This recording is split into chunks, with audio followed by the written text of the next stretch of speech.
students to learn, which I suppose in reality is what we should always have been doing instead of just caring for them. But I've never forgotten, another time when I was at a previous school, I went to a very caring pastoral conference and we were all sitting around in a very genteel debate when some very tall, skinny bloke with long, dark hair stood up and said, we don't do that in our school. I'm at a supportive education. We just tell them what to do. That's the Mayfield way. Of course, it was my first introduction to Phil Huxley.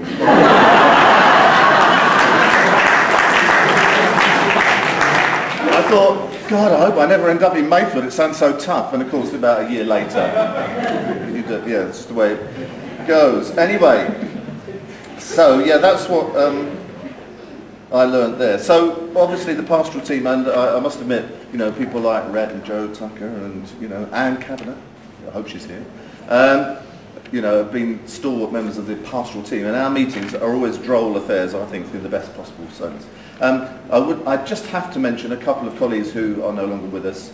They have been mentioned by older teachers before, but I can't end my speech without making reference to the chaotic charisma of Ray Collins, fantastic drama teacher, and the epitome of professionalism in the form of Kevin Randallson, who also had the misfortune to suffer from being a Leyton Orient supporter like me.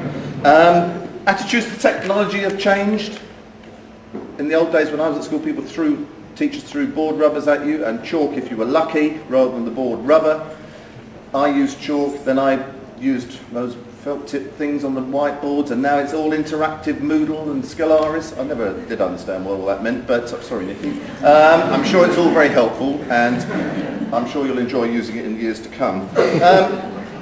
So, I then thought about what was my greatest achievement, and this is where I have a prop. It's supposed to be an Ofsted report from 1994, but actually it's the current Teaching and Learning Journal. And the reason I'm so proud of that is that some achievement of mine appeared in the Ofsted report of 1994, just before the inspectors turned up. I was given the job of exams officer for the sixth form exams, and I was told with a day's notice that they wanted 3 years data for the exam results of Mayfield School. I had the current ones, but my predecessor, who was involved in running the sixth form, joined sixth form with Oxford, left after a rather scorched earth policy of leaving nothing behind. So I thought, well, these, some people know who I'm talking about. Anyway, there was no data for the last 3 years, and I didn't have time to compile it, so I made it up. And what it showed, I shouldn't say this, but anyway, what it showed was steady but not unduly spectacular progress in the exam results for Mayfield sixth form. And then they arrived at the year in which I did actually have data, and I could prove this. Before they had central data banks. No one ever knew, and it's in an Ofsted report somewhere, and it's there. Those lines are there, and they've been there for the last 14 years. It's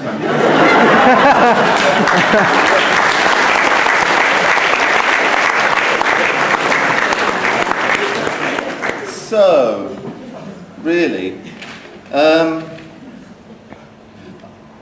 you know, if you think more widely about education and secondary schools in particular, you know, the schools' policy of the government seems to be fragment them into trust schools, academies, specialist schools, and all the rest of it. And I know we fit two of those criteria. You know, we're a foundation or a trust school, and we're a specialist school.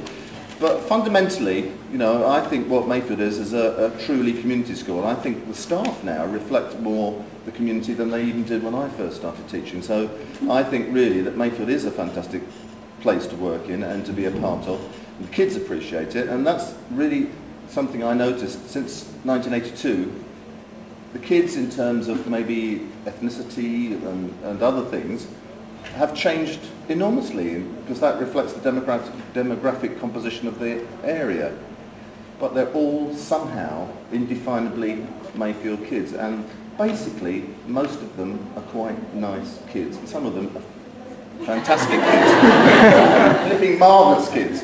And there's something about this school and the way it reflects the local community which I think we should treasure, and other people have said before, and I really do think that something like that is something we should actually guard jealously and never let anyone break down. So, I just want to pay a few tributes before I finish to people.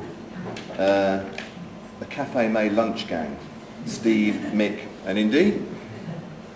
I know Liverpool, West Ham and Leyton Orient just gets discussed endlessly in a cycle of discussions, but it's always good fun, and we all end up thinking that Liverpool, West Ham or Leyton Orient are the best team for some reason. I don't know, is Mick here? I don't know, is Mick around? Right. And then there's the old farts gang, or as we've been more politely renamed, the grumpy geezers. That's people like John, Bill, Phil, Dave Masters and of course Paul. So we kind of help each other through the darker days sometimes when things don't seem quite so good and these young whippersnappers are telling us what to do and we don't quite like it in the language they use. So you need that sustenance. And I would also pay tribute to the students who've become members of staff. I mean, there's a fantastic cohort of people in front of me now who've gone through the whole Mayfield process and returned. I mean, there's the two Lucies, there's Stephanie, not to be forgotten, Callie, and of course Pete, somewhere here, yeah, and Rob, of course, Unicron, as we Facebook friends like to call each other. Right, so, and then I'd like to pay tribute to people that I've known in relation to the sixth form. Marie Jenner, I don't know where she is, but I mean, I've worked with Marie, oh, she's at the back, in the old sixth form down in Goodmays Lane, and it must be 17 years, I don't know how many years, it's quite a long time, and it's been fantastic working with Marie. And we've had other people more recently associated with the sixth form, obviously Vicky, very deft and vibrant young person in charge of C1 before the indomitable Jan took over, and as Chris Sharp says, EMA, yeah, EMA. She's a brilliant administrator of the EMA, kind of, you know, I was technically what's called a super user, didn't have to do anything, it would be Chris every week, done it, brilliant, just done it. I'd like to say thank you to Alison Greenwood for engaging with me in a wholly professional manner for the last, how long it is. Is it 2 years? Oh my gosh. And before that, Alison Rogers, who was here earlier. And the tutor team. I always tell everyone that the sixth form tutors are the best, sorry about that, but they are. So it includes long-standing people like Carter, Chris Botha. How can you not smile when you see the irrepressible Chris Botha coming towards you? Particularly if you just learned something particularly salacious about someone else. It's fantastic. Sorry, Chris. James Harley suffers from the misfortune of supporting a team that's worse than Leyton Orient, Torquay. So people like Peter Mason, you know, Adrian, Hendrick, Joe, John, William, and there are newer members of staff, co-tutors, you know, been a fantastic team to work with, and I really have enjoyed it. It's made my job a pleasure. And then Elaine in the kitchen, I was going to mention Elaine, and I've written down, always gives big portions, and I thought, oh no, maybe that. What I meant, obviously, she's very generous with the lunch service. But Elaine has been great. And Brenda Steele, where is she? Every day I see Brenda, give her a little wave and she gives you that lovely smile. And you think, oh, all's well with the world, you know. So she's got that sort of soothing presence. Fantastic. Then I would like to pay tribute to Andy himself, because he has almost invariably listened to my advice and sometimes acted on it. You know when you get the "I hear what you're saying" response? That's you can bugger off with that idea, it's not going to run. But generally speaking, he's always been very positive in his response. And so, yeah, and then of course what I can't do is finish without mentioning the treasure herself, Pam. And yeah, I've just the treasure. Anyway, I can't. Pam has been just fantastic. The whole thing, you know, she has a way of saying things like, "Do you think we should?" Which means, "Look, you silly old sod, you should have done."